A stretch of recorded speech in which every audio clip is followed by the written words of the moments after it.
If you said subtly that you preferred X candidate, he would go like that tomorrow. And if you say you didn't like Trump or something, right, what would happen? He'd win, right? You have that amount of power in the U.S. Мы, в отличие от многих наших партнеров, никогда не вмешиваемся в внутриполитические процессы других стран. That's the one and only Oliver Stone, of course, in his latest flick, The Putin Interviews, a 4-hour documentary airing this week on Showtime. Tucker sat down with Stone last night to ask him about his experience with the Russian president, Washington's war against President Trump, and a whole lot more. So, Oliver Stone, you spent 20 hours interviewing Vladimir Putin, I think more than any Westerner ever, probably. Polls in the last year have shown a growing sense among Americans that Russia is our chief enemy. Do you think Russia sees us that way? I would say that comes because of media pressure and the amount of interviews given by the government calling them the #1 existential threat. The military commanders have said What's the motive there? Why would the press? Our motive. Yeah, why you're saying that the American press is creating antagonism where it doesn't naturally exist? Why would they do that? The American government, and whether the American press is to a sense corporate media and represents a corporate government point of view. It's in our interest to have enemies. Russia always been an enemy for the most part. But it's liberals who are mad at you for making this film. It is. I've seen an hour of it, and it is friendly. But they're attacking you as a lapdog of Putin, that you've sold out. I mean, you've gotten a hostile reception from the American left. I always thought of you as a part of the American left. It goes to show you that nothing is what it seems. You know, there's all kinds of fracturing. There is a progressive left, and much of the progressive left divorced from Hillary Clinton in the election. People like myself went third party. The reason was that she essentially had become, in the last 20 years, has become a neoconservative.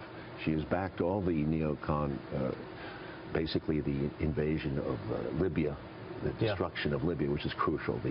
She backed the Iraqi war resolutions. She has been a major figure in attacking the Syrian sovereignty, the sovereignty of the Syrian government. This is very important. So, in a sense, we've destroyed the sovereignty of these countries in the Middle East. It's Libya, Iraq, and now Syria, or we're trying to destroy Syria. Very important. If this crumbles, the Middle East crumbles.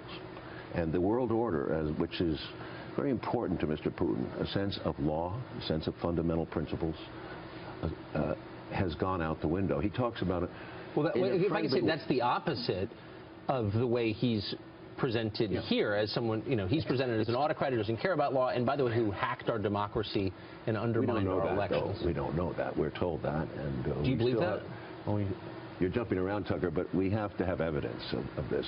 There's thin amount of evidence, and it's been told to us by 3 agencies, the CIA, the NSA, and the FBI. It was told to us in January, a few days before Mr. Trump came into office. It was called an assessment. Thin. The report itself, if you read it, as I think Stephen Cohen has pointed out to you, is not an intelligent estimate. It doesn't have dissent. It doesn't have the kind of information that is required. It's kind of as Cy Hirsch said, it was a joke, and he faults John Brennan, the head of the CIA, as creating a fear and a paranoia without evidence at a time in a transition when it's very important in American democracy that we trust our leaders.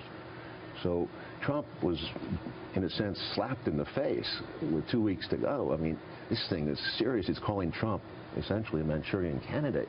That's as hostile as it's ever been in a transition. But you've seen that again and again. I mean, there was just a story out that the investigation into Trump, headed by former FBI Director Robert Mueller, apparently FBI agents are leaking details of that investigation to the press. And you're seeing leaks from all the different intel agencies against the administration. It seems like they're trying to change their policies. That's correct. Does that surprise you? Well, the overtness of it does.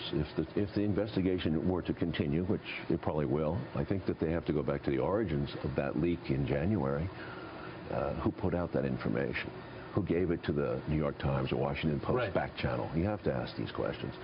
It seems as if some people have said, and I tend to agree the deep state, the military-industrial complex, the intelligence agencies, have their own position and have had it for many years, and they continue to promote the wars that they do in all these countries. And even Obama said, I want to close Guantanamo, I want to cut down on Afghanistan, I want to do this and I want to do that. He didn't do it. You have to ask yourself, who is running the country? Doesn't the president get to decide the policies? You'd think so. You'd think so, but I think we need a thorough examination of what's going on. I'm shocked at what the CIA did and what Brennan did. It seemed like he was very hostile to Trump, very hostile, and I think Comey carried it out. It was Comey, if anybody, influenced the election, in my opinion. It was Comey's declaration that the investigation on Clinton had been dropped, and then he reopened it 3 weeks or 2 weeks before. Have you talked to President Trump in the last year or so? No, I directed him in a film, Wall Street Money Never Sleeps. And it was a deleted scene, not his fault, but it was interesting to work with him for that day as an actor. Thanks a lot for joining us. He's still an actor. Oliver Stone, good to see you. Thank you, Tucker, for giving me the time.